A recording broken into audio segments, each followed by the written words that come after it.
بسم اللہ الرحمن الرحیم۔ السلام علیکم دوستو، امید کرتا ہوں کہ آپ سب خیریت سے ہوں گے۔ آج کی یہ ویڈیو یقیناً اہم ہے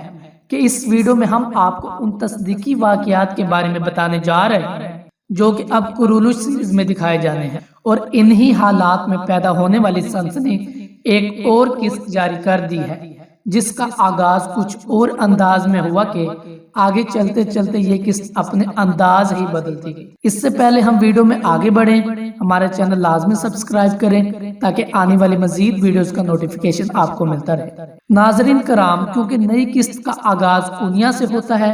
اور ایک چھوٹی سی تبدیلی بھی دکھائی گئی، کیونکہ گزشتہ چند اقساط میں ہی جس طرح اختتام دکھایا جاتا تھا تو اس سے اگلی قسط میں حالات تبدیل ہو چکے تھے، لیکن اس قسط کا آغاز بھی عثمان بے کا منگول کی قید سے ہوتا ہے، جہاں پر منگول کمانڈر عثمان بے کو ختم کرنے کی کوشش کرتا ہے۔ اسی دوران بائندر بے بھی عثمان بے کے پاس آ جاتا ہے اور عثمان بے پر طنز کے وار کرتا ہے، لیکن عثمان بے کسی کو بھی خاطر میں نہ لاتے ہوئے بائندر بے کی تیز دار تلوار کو پکڑ کر پرے کر دیتے ہیں اور بائندر بے کو زوردار ٹکر سے دور کر دیتے ہیں۔ پھر عثمان بے خود کو رسیوں سے آزاد کروانے میں بھی کامیاب ہو جاتے ہیں اور منگول سپاہیوں کی بھی خوب دھلائی کرتے ہیں، جبکہ اسی دوران عثمان بے کے سپاہی بھی اندر آ جاتے ہیں اور پھر وہ محل سے نکلنے کی کوشش کرتے ہیں، لیکن یہ کوشش اس وقت ناکام ثابت ہوتی ہے اور وہ سب کے سب ایک بار پھر منگولوں کے مابین ہی پھنس جاتے ہیں۔ تو اسی دوران بائندر بے گھبراتے ہوئے منگول کمانڈر سے کہتا ہے کہ ان پر جتنا مرضی تشدد کرو لیکن جان سے نہیں مارنا، کیونکہ والدہ سلطان کے ساتھ ساتھ ہمیں ترکمان سرداروں کی ناراضگی بھی بھگتنی پڑے گی، کیونکہ ترکمان سردار عثمان بے کو مہذب سمجھتے ہیں۔ تو دوسری جانب ینی شہر میں والدہ سلطان کی ایک نئی چال دکھائی جاتی ہے، جس کے تحت ینی شہر میں تاجروں کے درمیان افراتفری مچ جاتی ہے، اور اس کھیل کے دوران ہی والدہ سلطان کے اس رویے کی بھی سمجھ آ جاتی ہے جو کہ بالا خاتون کا حملہ کرنے کے باوجود بھی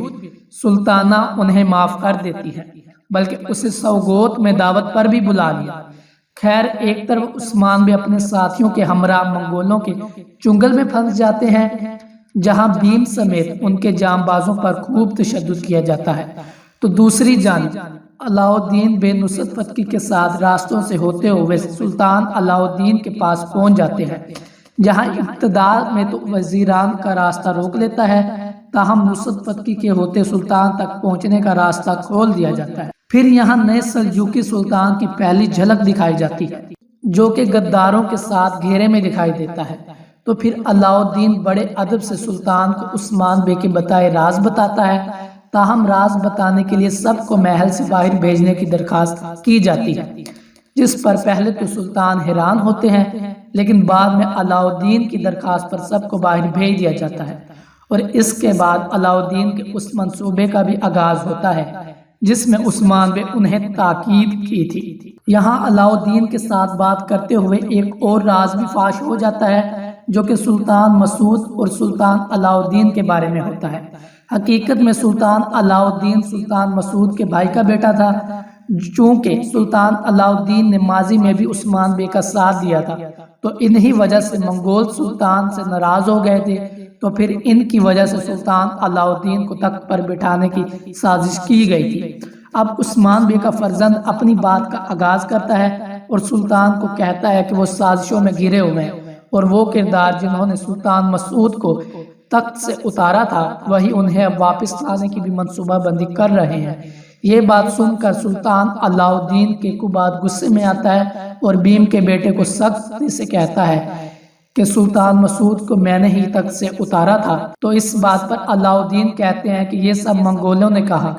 اور ایک بار پھر سے ایسا کرنے جا رہے ہیں، اور عثمان بے کو اس سازش کا علم ہو چکا تھا جس کو روکنے کے لیے وہ محل سے باہر آئے، منگولوں کا مقابلہ کر رہے ہیں۔ سلطان یہ سب سن کر تشویش میں مبتلا ہو جاتے ہیں اور کہتے ہیں اگر یہ بات جھوٹ ہوئی تو وہ کسی کو زندہ واپس نہیں جانے دیں گے۔ مزید کی سٹوری ہم جلد ہی آپ کو اگلی ویڈیو میں بتائیں گے۔ تو دوستو، اگر آپ کو ہماری ویڈیو پسند آئی ہو تو زیادہ سے زیادہ شیئر کریں اور کمنٹ سیکشن میں اپنی رائے کا اظہار ضرور دیجیے۔ اسی کے ساتھ ملتے ہیں اگلی ویڈیو میں۔ شکریہ، اللہ حافظ۔